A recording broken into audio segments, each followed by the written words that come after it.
Muitas pessoas têm curiosidade em saber por que que as mulheres têm um risco aumentado de desenvolver osteoporose na pós-menopausa. Nesse episódio, eu te explico em detalhes por que que isso acontece e quais são as melhores medidas preventivas para evitá-lo.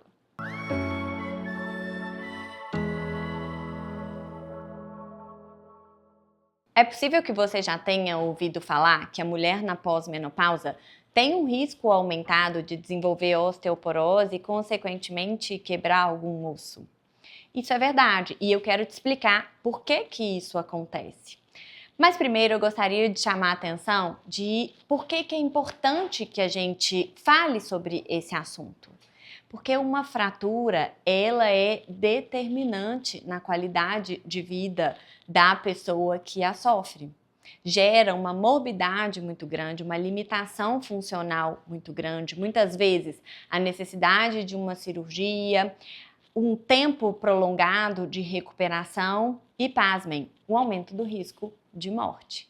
Então é importante que a gente jogue luz sobre esse tema. E uma vez que a mulher tem um risco aumentado de desenvolver a osteoporose, que a gente tome as medidas para prevenir isso. Por que que as mulheres têm um risco aumentado de desenvolver a osteoporose no climatério e na pós-menopausa? Justamente porque o estrogênio, que é um hormônio feminino que deixa de ser produzido na menopausa, tem um efeito muito importante na formação do osso. O nosso esqueleto, muitas vezes a gente tem aquela ideia de que é uma estrutura rígida, inerte, mas como todo o nosso corpo, ele está em constante renovação. Então, o tempo todo a gente tem osso se formando e se reabsorvendo. Por isso, a gente tem agentes formadores de osso e agentes que atuam na reabsorção ou na renovação do osso. Entre os agentes formadores, a gente tem o cálcio, a vitamina D, o estrogênio e o impacto, principalmente. Por isso, uma alimentação de qualidade que tenha fontes de cálcio, a exposição ao sol ou, quando não é possível, a reposição de vitamina D, os níveis adequados de estrogênio e atividade física são importantes para que o osso se forme. Do outro lado da balança, o que favorece a desmineralização do osso? O contrário. Então, a imobilidade, o sedentarismo, as dietas baixas em cálcio, a deficiência de vitamina D, o climatério e a menopausa, algumas medicações específicas, como por exemplo os corticoides, mesmo o uso crônico de medicações que bloqueiam a acidez gástrica, como os omeprazóis da vida, por exemplo, eles podem sim ser fator de risco para aumentar a desmineralização e a reabsorção do osso. E é o produto final, entre formação e reabsorção, que vai determinar o quão denso, o quão forte é o seu osso, de modo que ele resista a traumas. O que acontece na menopausa é o declínio do estrogênio. O declínio do estrogênio faz com que a gente perca um agente formador de osso. Se pegarmos o exame padrão ouro para avaliação de massa óssea, que chama-se densitometria óssea, a gente consegue ver claramente um tobogã, uma curva descendente de massa óssea em mulheres que acontece ali entre 45 e 65 anos. O que está acontecendo nessa fase? A transição climatérica e os anos iniciais pós-menopausa. A densitometria, ela avalia dois tipos de ossos diferentes, constitucionalmente diferentes. O osso da coluna e o osso do fêmur, dividido em colo do fêmur e fêmur total, e às vezes a gente pode usar também o osso do antebraço. E a partir da densidade nesses sítios diferentes, a gente consegue predizer a densidade do esqueleto como um todo. E por que que isso é importante? Um exemplo que eu acho que fica fácil de entender, principalmente para mulheres, é se a gente pegar uma esponja de lavar louça, a esponja velha, ela não muda de tamanho, ela não muda de volume. Mas aqueles poros vão ficando mais alargados e se a gente fizer uma tração um pouco maior, a bucha se rasga. Mesmo que ela tenha o mesmo volume, ela tem uma densidade menor porque os poros estão alargados. Isso também acontece no nosso osso. Mesmo que ele mantenha o mesmo tamanho, os poros alargados, por causa do aumento da reabsorção do osso, fazem com que um trauma mínimo possa ser causa de uma fratura.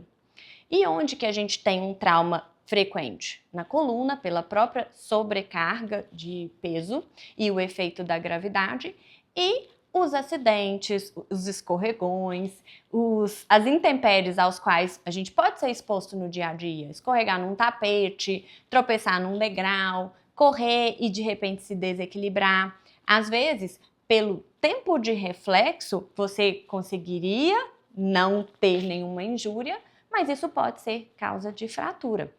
E isso é comum, sobretudo, em pacientes idosos. Então, vão se somando esses fatores. Muitas vezes, a piora da digestibilidade de alguns alimentos, a restrição de fontes lácteas, por exemplo, leite, queijo, laticínios de uma forma geral, a baixa exposição ao sol, talvez porque naquele momento da vida também que as manchas estão aparecendo, então começa a tomar um cuidado maior com a pele, se expõe menos ao sol, ou quando se expõe, às vezes se expõe coberto de manga, enfim.